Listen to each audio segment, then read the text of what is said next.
کیا اسلام عورتوں پر ظلم کرتا ہے؟ اسلام ایک ایسا دین ہے جو تمام انسانوں کے حقوق اور فرائض کو متوازن انداز میں تقسیم کرتا ہے۔ جہاں قرآن نے مردوں کی شان اور عزت کو بتلایا اور ان کے حقوق کی بات کی، وہیں عورتوں کی عظمت و مرتبت اور حقوق کو بیان کیا۔ اسلام وہ عظیم مذہب ہے جو صرف اپنوں کے ساتھ نہیں بلکہ غیروں کے ساتھ بھی صلہ رحمی اور حسن اخلاق کا معاملہ کرنے پر ابھارتا ہے۔ انسان تو انسان، جانوروں کے ساتھ بھی رحم و کرم کا معاملہ کرتا ہے۔ آج انشاءاللہ اس مضمون میں مختصر طور پر عورت کی شان اور عزت کے متعلق قرآن و حدیث کی روشنی میں چند باتیں بیان کروں گا۔ قرآن و سنت کی روشنی میں عورت کو نہ صرف ایک خود مختار حیثیت عطا کی گئی ہے بلکہ اسے عزت و تحفظ اور برابری کے اصول پر مبنی حقوق بھی دیے گئے ہیں۔ جب عورتوں کو غلام بنایا جا رہا تھا، ان کے شوہر کے انتقال پر ان کے ساتھ انہیں جلا دیا جاتا تھا، ان پر ظلم و تشدد کے پہاڑ ڈھائے جاتے تھے، انہیں انسان تسلیم کرنے پر لوگوں کو شک ہوتا تھا، اس بات پر بڑے بڑے کانفرنس منعقد کیے گئے تھے کہ عورت کو انسان سمجھا جائے یا نہیں۔ ایسے ماحول میں اسلام اور قرآن نے عورتوں کو عزت دی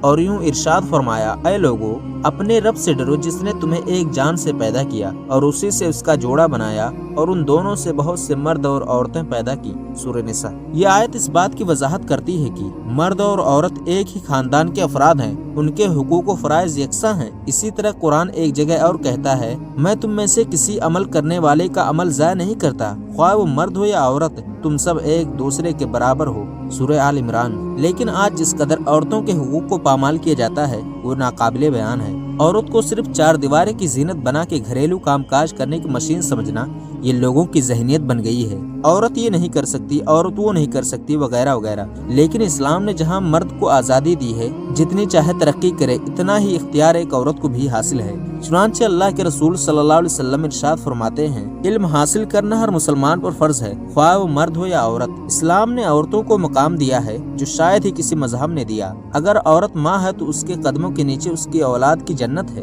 حدیث پاک میں مذکور ہے، ایک شخص نے حضور اکرم صلی اللہ علیہ وسلم سے دریافت کیا کہ حسن سلوک کا زیادہ مستحق کون ہے؟ آپ نے فرمایا، تمہاری ماں۔ پھر پوچھا کون؟ پھر کہا تمہاری ماں۔ پھر پوچھا کون؟ پھر کہا تمہارے ماں۔ پھر پوچھا کون؟ پھر کہا تمہارا باپ۔ یہ حدیث پاک واضح طور پر عورت کے مقام مرتبہ کو ظاہر کرتی ہے کہ ماں کی صورت میں بیٹی کے طور پر بھی اسلام نے عورت کو اہم مقام دیا ہے۔ نبی کریم صلی اللہ علیہ وسلم نے فرمایا، جس نے اپنی بیٹیوں کی پرورش اچھی طرح کی، ان کے ساتھ حسن سلوک کیا اور اچھے گھر میں ان کی شادی کر دی، ان پر بیٹوں کو ترجیح نہ دی، اس کے لیے جنت کی خوشخبری ہے۔ اسلام میں عورت کو شادی کے فیصلے کا مکمل اختیار دیا گیا ہے۔ نکاح کے لیے اس کی رضامندی ضروری۔ شادی کے بعد شوہر پر یہ ذمہ داری عائد ہوتی ہے کہ وہ بیوی کے ساتھ محبت، شفقت اور عدل و انصاف کے ساتھ پیش آئے، اس کے ضروریات و اخراجات کا خیال رکھے۔ نبی کریم صلی اللہ علیہ وسلم نے فرمایا، تم میں سے سب سے بہتر وہ ہے جو اپنے گھر والوں کے ساتھ اچھا ہو۔ اسلام عورت کو معاشی حقوق بھی دیتا ہے، اسے اپنی جائیداد رکھنے، تجارت کرنے اور کمائی کرنے کا حق حاصل ہے۔ اسلام نے عورت کو وراثت میں بھی حصہ دیا جو جاہلیت کے دور میں عورت کو میسر نہ تھا۔